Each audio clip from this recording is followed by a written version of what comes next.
Le app ebizwa nge-eThekwini mobile app izokwenza ukuthi kube lula ukuxhumana phakathi komasipala nezakhamuzi.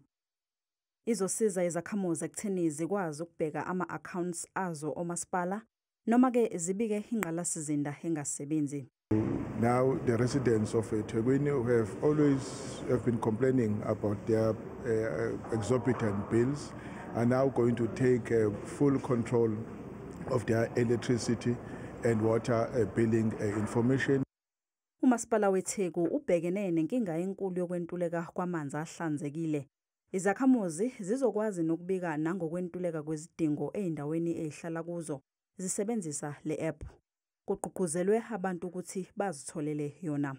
We are encouraging all the residents of eThekwini to subscribe to this app so that they would not have to spend money to come and report information to our walk-in centers. They can report faults, they can report water and electricity outages. Le app kumanje isi-downloadwe abantu abangaphezu kwe-1,000.